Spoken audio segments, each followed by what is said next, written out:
Alright, kamusta kayo dyan mga kameta? Good morning, good evening, depende kung saan kayo sa mundo.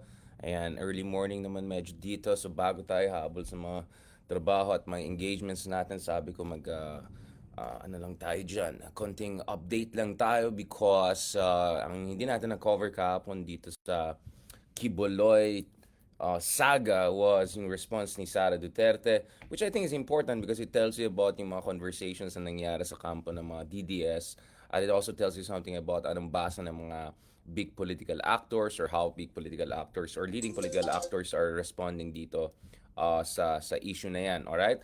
Pag-usapan natin yan mga kameta. And then of course, balikan din natin itong warning ni Senator Rizon Tiveros, very very stark warning na talagang kung hindi ito magpakita kahit may sapina na ibang ibang usapan na yan, grabe na yan. And inulit ni Senator Rizon Tiveros some of the stark accusations laban dito sa person of interest na yan, itong religious group na yan, itong self-anointed my God, I cannot even say it because for me, blasphemous yan, di ba? Grabe. I don't know how we allow people to get away with, I mean, especially for dun sa mga kababayan natin na malakas yung kanilang, pananampalataya. I don't know how we allow certain people to get away with extremely blasphemous kind of self-appointed titles and all of that, no? Not to mention, mga kameto, of course, itong mga my goodness, meron pa tayong situation na wow, siya pang victim, 'di ba? Kahapon pinag-usapan natin guys 'yan in great detail. Pinag-usapan natin ang pagiging Karen and how to deal with the Karens of this world, although of course may debate pa rin na paano natin tawagin yung mga Karen na lalaki. Kevin, Ken, meron akong nakitang bagong suggestion kasi nag-comment ako dun sa isang video ng mga Karen dyan sa Karenfornia. Yan. Kasi dyan sa California, ang dami mga Karens dun. Sa awayan ng mga Karen yun. So nag-comment na ako ng Karen. May mga sumasagot na pangalan nila Karen. Tapos, siyempre, nagsasarcastic sila. Alam naman nila saan tayo galing. Anong hugot natin sa mga Karen. Pero eto, nag-suggest yung isang Karen sa akin na, ano yan, dapat tawagan sa mga lalaki ng Karen ay Darren. Tapos, oo nga, napaisip ako, pwede rin pala yan eh. Pero kasi gusto ko guys, letter K rin yung start eh. Malakas kasi yung dating pag K ang start, parang Kevin. Huwag Ken kasi Ken and Barbie yan, di ba? Kevin or sige Darren, para lang hindi ma-hurt yung mga Kevin. Kasi mas konti atang kilala kong pangalan na Darren kaysa Kevin. So baka ayan na lang safe option natin. So guys, whether ito ay Darren, Karen, Kevin, or Ken, guys, ito talaga. Dapat di tayo yan. Kasi lalo yung mga yan, guys. Ito yung mga Karen, Darren na yan. Sabi nga ni, ano yung expression na sinabi ni Dr. Lele Claudia, ayaw magpahuli ng buhay, 'di ba? Well, in this case mukhang literal 'yan because actually ang claim na itong person of interest na yan is hindi na siya nagpapakita ng kanyang physiognomy, of course kasi special siya. But the other thing is sinasabi din niya na uh, nasa panganib ang kanyang buhay daw dahil dito sa pangyayari kasi parang may witch hunt daw na nangyari. And of course, pag-usapan din natin yung sinasabi ni Sara Duterte kasi para naman kay Sara, isa pa yan. Sila pa ang victim.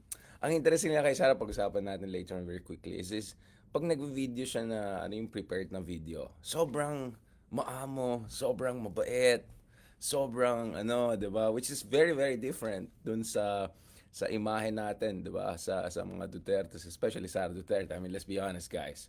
When I say Sara Duterte, what's the first thing that comes to your mind? Or to put it more accurately, what was the first memory you had of Sara Duterte? Like when you get to know about the existence of these people in our political landscape. Even, I mean, I'm not saying anything. I'm just being honest. Like the first time I heard about these people, right? People talaga.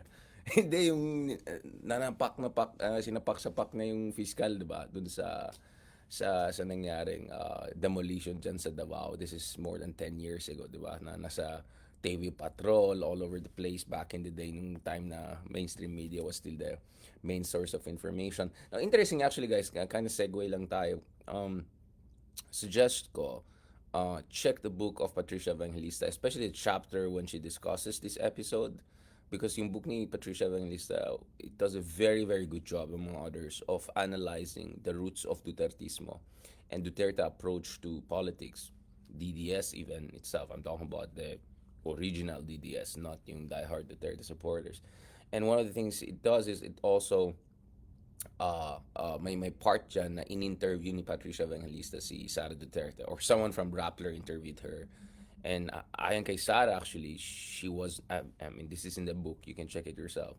Ayon kay Sara, she was actually not very happy with that episode. That she rather, para sa kanya, better sana na hindi siya nakilala sa buong bansa, if not sa buong mundo, because of that episode. Pero parang, I think what Patricia was trying to say is because of the machismo, let's be honest, toxic machismo kind of political expectation sometimes.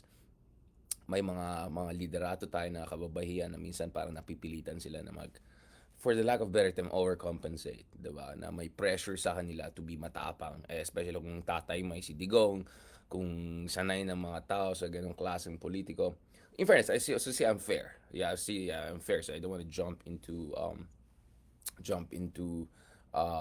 kind of stereotypes and all of that. But I found that interesting because I did not see any quotes or interviews along those lines kung saan si Sara Duterte ay nag-express ng somehow regret about yung episode na yan in terms of not reflecting well on her as a leader. At dun sa mga kasama natin, mga kameta natin na are from Davao or familiar with Davao, of course, alam niyo naman yung panahon na actually si Sara yung mayor at si Digong yung vice mayor. At base sa alam ko, nakausap natin mga kaibigan natin sa Davao kasi I've given talks in Davao, marami kong kaibigan dyan na throughout the years. Well, kaibigan ko sila. Hopefully, kaibigan din ako. may nagbiro nga si Richard daw. Ang sabi niya sa akin si Richard, ikaw ay isang public frenemy number one sa Davao. In fairness, ang ganda ng experience ko sa Davao kami. Thank God. Ay, napaka-hospitable yung mga kaibigan natin sa Davao. So I really had a fantastic time there. But if of course, hindi ako magtataka kung may mga tao na hindi natutuwa dun sa mga sinasabi natin katotohanan, just to be honest about it. Of course, some people have inuuna yung kanilang mga political beliefs rather than factual analysis. But alam ko rin maraming dun sa ating mga kababayan na not necessarily sang-ayon sa sinasabi natin, ay actually mas malapit ang kanilang puso sa mga Duterte, pero na-appreciate din nila saan tayo galing. So, anyway, having said that, balikan natin ito. So, as you know, si Quiboloy, ayan, na-mention na natin siya. Actually, sabi niya, dahil nanganganib ang buhay ko ay hindi po muna niyo makikita ang aking pagmumuka. Ang akin lang po, munang boses ang inyong maririnig. Ito yung quote po dyan na talagang si Kuya, no? Kasi ano daw, di ba? So, parang labas pa ngayon, sila pa yung threatened. Ang labas pa, parang sila pang biktima ngayon, di ba? So, kaya nga sabi ko, pati ko mahanap yung video ng kanyang 35 minutes talk yata yung isang araw no, kung saan nag-respond siya dito sa mga accusations of abuse, assault, sexual assault. And of course, kung maalala niyo, ang sagot niya, kaya nga ang dami natin sinabi about Darren and all of that is, bakit lumalabas si Christy Fermin dito sa, isa pa yung Christy Fermin yan. Hindi, ito. Ito guys. Ano naman tayo, naglolokohan na naman tayo. Hindi, nawala nga talagang Christy Fermin talaga yan nandyan eh. Ay nako, anong update nyo kay Christy Fermin? Hindi, ito guys. Speaking of Quiboloy, okay. Maalala niyo, pinag-usapan natin kahapon yan na parang pinapalabas pa niya na siya pang victim, na pinag-aawayan siya ng mga babae daw kasi syempre, alam mo naman, siya po ay isang anointed, self-anointed, ganito na ganyan na mundo.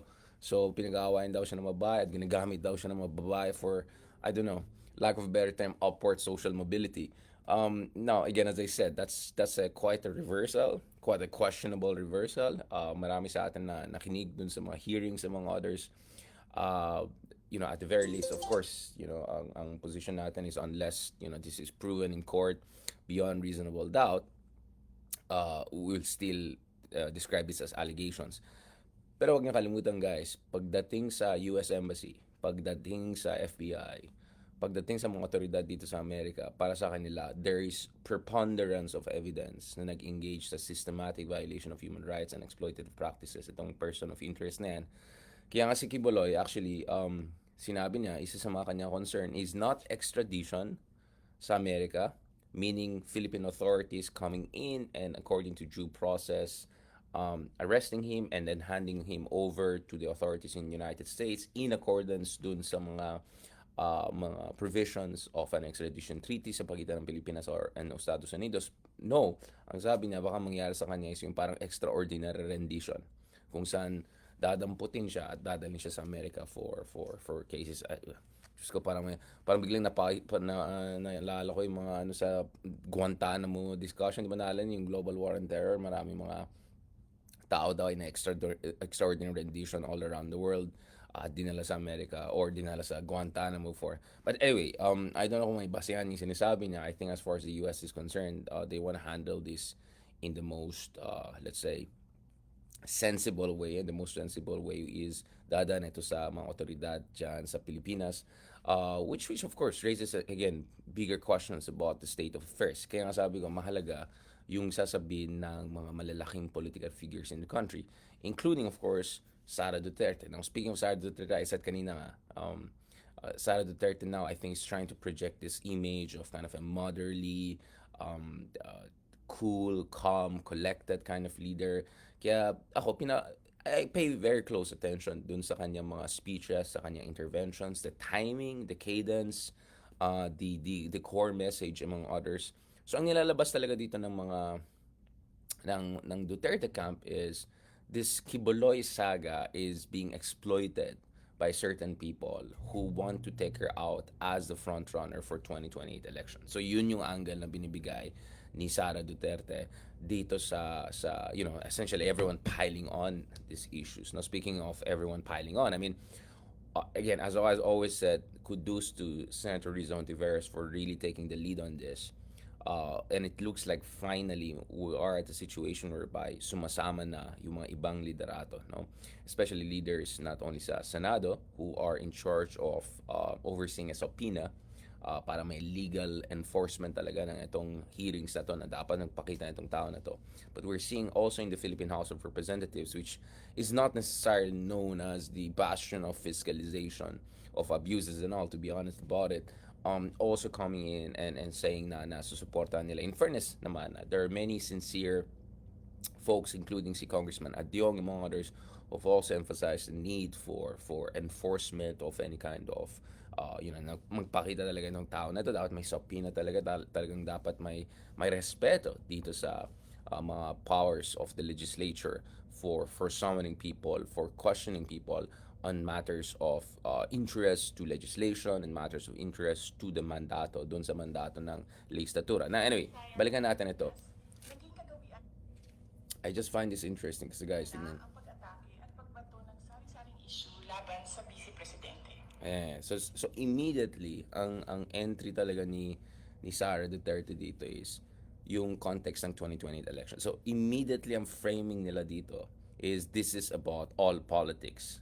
So parang kina-question ang interest, ang intention ng at least some people. Hindi pinangalanan si Risa dito, but ang nilalabas dito is a lot of this is about politics, mudslinging, partisan kind of interest. Marahil sapagkat ang Vice Presidente ang tumatay sa isaya ng Pilipinas, naging kagawian na ang pag-atake at pagbato ng sari-saring issue laban sa Vice Presidente. Marahil sapagkat ang Vice Presidente ang tumatayong pangunahing hadlang sa mga nangangarap maging Pangulo. Hindi ko ikakagulat kung dumami pa ang mga kaso, investigasyon, testigo paratang atake at paninira laban sa akin sa mga susunod na araw, linggo, buwan at mga taon. Naniniwala ako na may tamang panahon para sa lahat. Panahon ngayon ng aking pagtatrabaho. Ayan. Tutuparin ko Sorry at paninira laban sa akin paninira. sa mga Okay, yan ang susunod na araw, frame. linggo, buwan at mga taon. Naniniwala ako na may tamang panahon para sa lahat. Panahon ngayon ng aking pagtatrabaho. Tutuparin ko ang sinumpaang tungkulin. Uunahin ko ang mga tunay na suliranin, saysayan ng So, Pilipinas. essentially, ang framing dito is, ang focus ko dito ay aking trabaho, aking mandato bilang vice presidente. Although I found it quite interesting na sinasabi niya ang, like, the vice president is kind of like the protective layer dun sa mga tao na may mischievous intent, or who are eyeing greedily yung office of the president. Last time I checked, actually the vice president is the one who'll automatically move up if just in case things don't work out for the president, to put it mildly. But anyways, I just found that phrasing quite interesting. I'm not questioning the intention of the vice president. I'm not saying anything. I'm just saying I just found that kind of argument kind of strange, because if there's one person who has an interest, I mean, if there's one person who move up immediately, is the vice president. Um, mamaya pa yung Senate President, Speaker of the House, etc. base sa ating saligang batas. Now, obviously, let's discuss very quickly anong konteksto nitong intervention by Sara Duterte. So clearly, makikita niyo dito sa intervention ni Sara Duterte na uh, sinasabi niya na focus lang siya sa kanyang trabaho, ayaw niya makisali dito sa mga drama-drama, politika, na marami dyan, ginagamit lang nila itong Quiboloy saga to try to score points against her. There are many people there who are trying to position for the 2020 elections.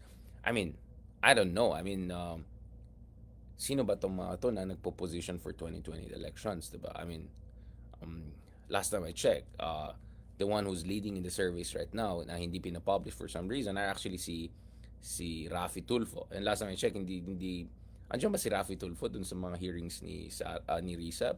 Parang hindi. At I haven't heard much from Rafi Tulfo when it comes to this issue. I mean, at least not as much for us to think nang nangyari dito is parang nakiki ano siya, nakiki Karen siya, or nakikisal siya. I don't know, I'm just saying.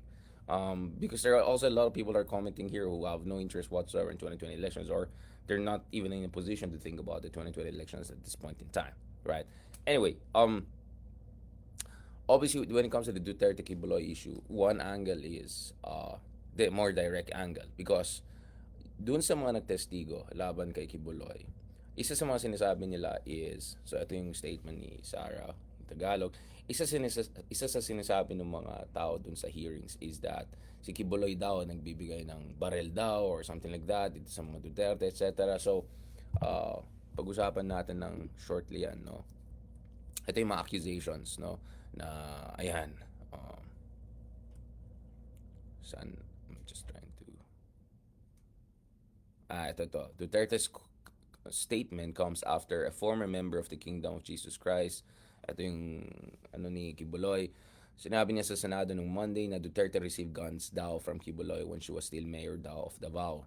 Dun sa Senate Committee on Women, Children, and Gender Equality overseen by the Deputy Minority Leader. I mean, I find the Deputy Minority Leader position quite strange, because dalawa na nga lang silang opposition, isa na nga lang na genuine opposition, ginawa pang Deputy Minority Leader. Anyway, held its second hearing dun sa alleged abuses committed by this person of interest at yung kanyang simbahan.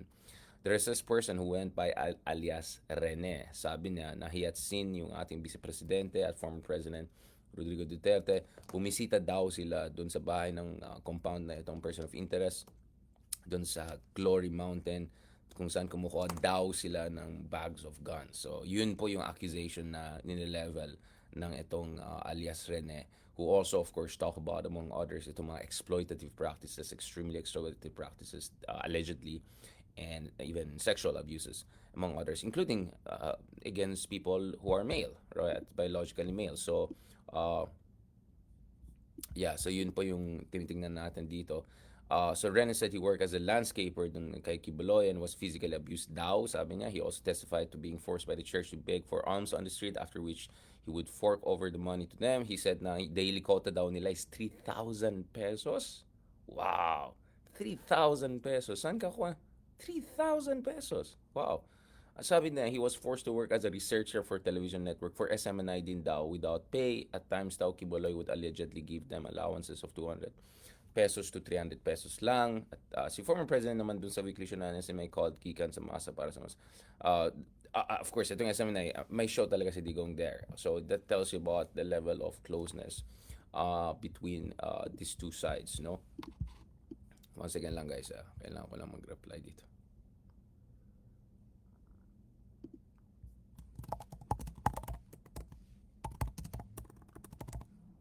Sorry. Nag,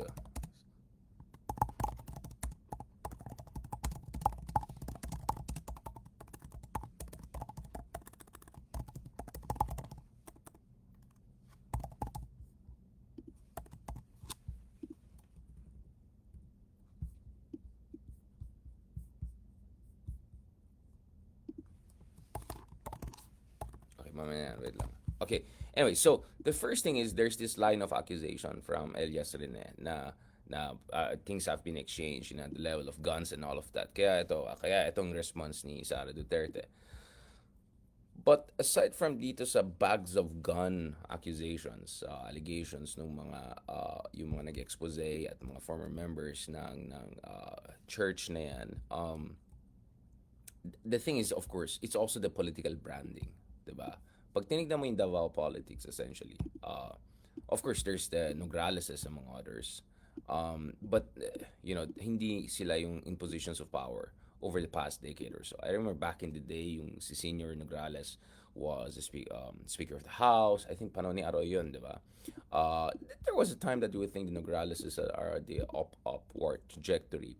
But the reality is that what we're seeing right now is that essentially this duo of Digong and Quiboloy have been the dominant face and force as far as the Davao politics is concerned. And then may aspect din dyan na si ang pangalan niya, si Pantaleon Alvarez ay nandun din sa eksena na yan to a certain degree. But really this duo, right? So if you look at their branding and you look at their institutional ties, their personal ties, if you look at the itong ginagawa ng SMNI, so in a way, they're political twins.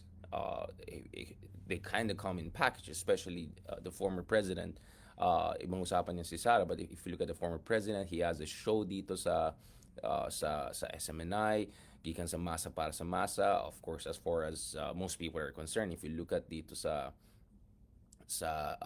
SMNI na yan, it's kind of seen as like, kumbaga kung Fox News ay ito ay if the accusation is that the Fox News in the US is essentially the propaganda arm of the Republican Party or Trump to a certain degree. Of course, the accusation in the Philippines, at least for the critics of ang SMNI po, has been fulfilling that role in behalf of Digong, or at least a mindset or mentality or ideology na similar dun sa pag-iisip, no, at paradigms and hindi Digong. Kasi kung titingnan niyo yung mga interventions not only of Quiboloy but a lot of people who worked there, a lot of them actually were there during the Duterte administration. At least one of them was the presidential spokesman of Digong. If you look at yung emphasis nila sa federalism, yung emphasis nila sa what critics would see as red tagging or kind of demonization of people affiliated with the left. If you look at their stance on the war on drugs, if you look at their stance on America, if you look at their stance on China, among others, SMNI's essentially framing of issues is very similar to how Rodrigo Duterte would do it, right? So there's definitely that aspect of political entwinement, between Quiboloy and Duterte. So there's not only this aspect of direct accusations of bags of guns. There's also this aspect of branding or kind of a political entwinement between Quiboloy and Duterte. So that's why kaya sabi ko interesado ako parati to see how the Duterte camp will respond to this. So far, the response we see immediately from Sara Duterte is wala akong kinalaman dyan.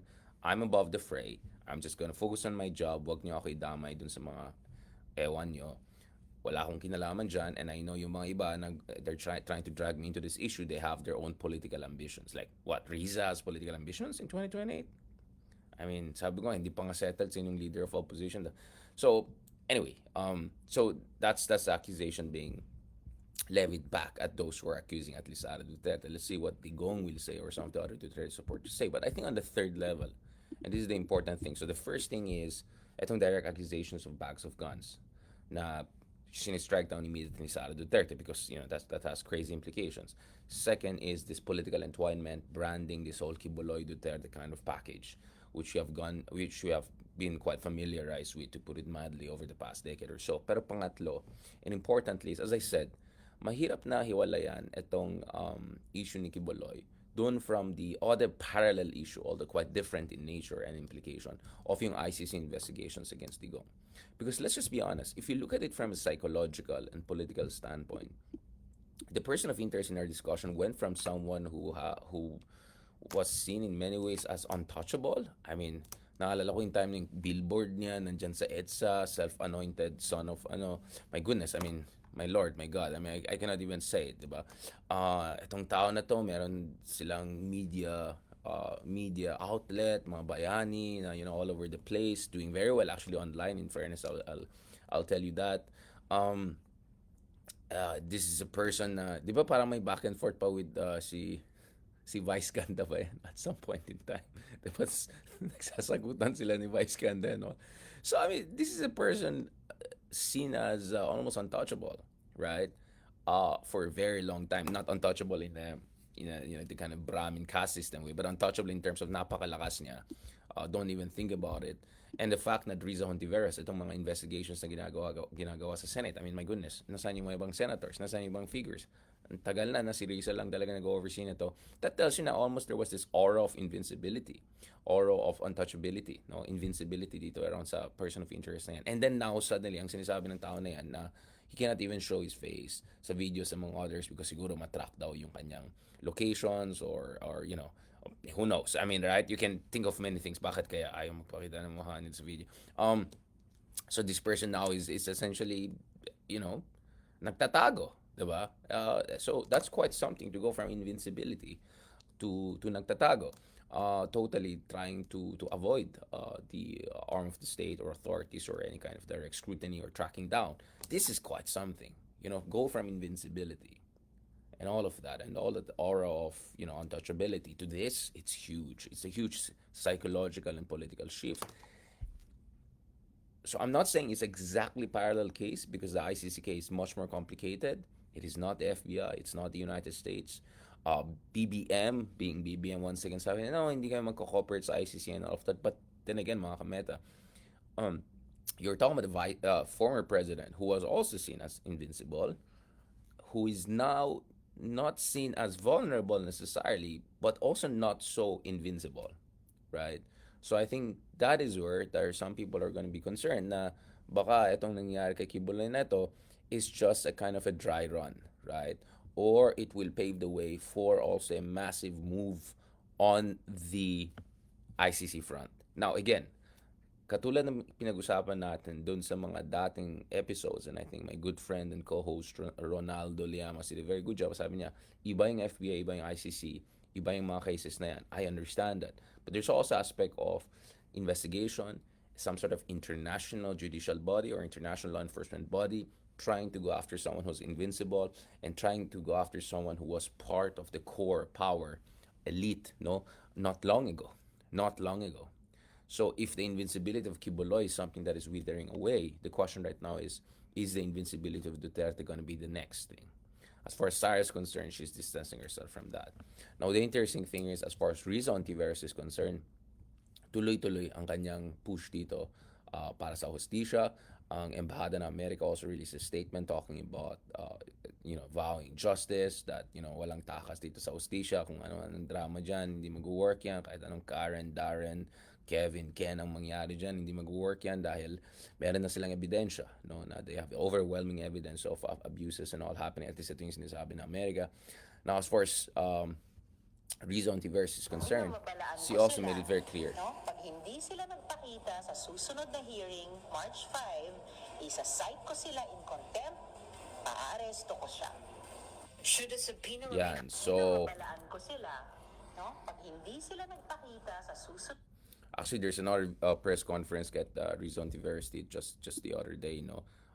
Na grabe din na inulit itong mga some of the accusations that were i-deliver, isa-serve ng OSAA, ng Senate Security, kay Pastor Quiboloy sa Davao. Stronger than an invitation. Kailangan sundin niya, i-heed niya yung subpoena. complex yung mukha ng mga yan na nararanasan ng mga dating miyembro, dating scholars, dating ginagawang pulubi ni Quiboloy sa loob ng kingdom. Lumalabas yung mga aspeto ng paglabag sa karapatan ng bata, pagpipigil or pag-neglect sa karapatan nilang makapag-aral, pagpupumilit sa kanilang magmalimos sa kalsada, yung mga pagpupumilit din sa ibang mga miyembro nila maglimos, at kapag hindi nila mahit yung goal or quota nila, pinaparusahan sila Grabe, ng di ba? physical punishment. Lumalabas na meron pa silang nalalamang mga dating kasama na met-maya patay na, and Grabe. by similar if not identical modus operandi, 2 bullets to the head. Grabe. May mga labor violations na lumalabas, pinapatrabaho sila whether as nagmamalimos o as mga researcher o mga cameramen, pero walang sahod, walang benefits. At syempre, yung una na nating narinig sa unang pagdinig pa lang, yung pang-aabuso Grabe. sa mga kababaihan at pati mga menor de edad. Rape, other forms of sexual abuse, Grabe itong mga accusations. palala ng palala. At palawak ng palawak, and I think palinaw ng palinaw yung larawan ng mga pang-aabuso sa loob ng kingdom. Naman, may nagko-comment dyan na fabricated lahat ng mga yan. Sabi nga ni Bato, kung wala naman kayong ginawa, wala kayong dapat ikakatakot. Diba? Ganun kasimple lang naman. Kung fabrication lahat mga to, ay kung lahat naman to ay gawa-gawa lang, kung yung isa pa yung viktima na nag-feeling Joseph, my goodness, ito na naman yung mga almost blasphemous claims na yan. I-disprove na yan. Pero ako naman, just to be fair, as I said, unless ito ay hindi proven sa courts, sa ating mga korte, beyond reasonable doubt, will still classify them, put them in the bag, in the category of allegations. But as I said, there's also this aspect na pagdating sa FBI at international authorities, para sa kanila, meron na yung preponderance of evidence. So it's not like galing lahat ito out of nowhere, right? So you're seeing evidence and testimonies and witnesses from all different sides coming together to make these kinds of allegations and all of that. But as I said, kung wala ka naman ginawang mali, dapat wala kang ikakatakot. Simple lang naman yung sinasabi natin dito, di ba? Kasi yun din lang naman sinasabi nila nung panahon na sila yung nasa power, right? So are they saying na walang rule of law sa Pilipinas? Are they saying na tiwala lang sila sa mga sistema natin just when they're in position of powers themselves, right? So, I don't know. I mean, well, we know actually the answer. This is a rhetorical, I don't know. But as I said, once again, this is also the moment when we see the mettle of leadership of Riza Ontiveros. Kasi grabe, ang binabangga ni Riza Ontiveros ngayon ay hindi lang isa sa mga pinaka quote-unquote charismatic religious leaders from the South, from Mindanao, where there's a lot of resentment against progressive liberals, there's a lot of resentment against Imperial Manila, there's a lot of support for Duterte and for Quiboloy, among others. Ang binabangga din niya ay, in effect, indirectly, the vice president, a very powerful political dynasty. And in a way, as far as I know, Riza is not on good terms with PBM, the current president. I mean, after all, unlike some Dilawan and all of that, Riza Ontiveros has stood her ground, and she's true and true a progressive, and true and true sticking to her convictions. And nakita natin, from the Kion de los Santos case all the way to this case, nung nilabas yung case ni Kion de los Santos, na nagdala siya ng mga witnesses. Right? Let's talk about her track record. Nung time na nilabas niya yung mga witnesses dun sa killing ni Kion de los Santos, right? Dun sa nangyaring extrajudicial killing, nag-invento ba siya? Gawa-gawa lang ba yan? Last time we checked, actually, even during Digong's time, people were held accountable in court, in a court of law. Sa Caloocan yan, di ba? For the killing of Kion de los Santos. So, Riza Ontiveros has a very strong track record, all right, of coming up with witnesses and going after cases of abuse and coming out not only vindicated by history but vindicated by courts and evidence. But then again, as I said, right, if wala namang ginawang mali, dapat wala silang ikakatakot. At itong idea ng mga extraordinary rendition, I don't know about that. Medyo baka stretch yan. But then again, as I said, this is not only about Quiboloy. This is also about this bigger shifts in our political landscape. This is about the Dutertes, and that's why you see this kind of intervention by Sara. But as I said, what I found very interesting with Sara Duterte is that ang nilalabas na dito is parang siya yung, di ba, yung parang above the fray political figure, which is quite something different from what we know from dun sa kanyang positioning and projection and all of that back in the day. On that note, thank you very much mga kameta. Balikan natin itong issue na to as more and more updates come in. Have a good, blessed evening and good morning naman dun sa mga nasa time zone natin. On that note, thank you very much. God bless and talk to you soon. God willing.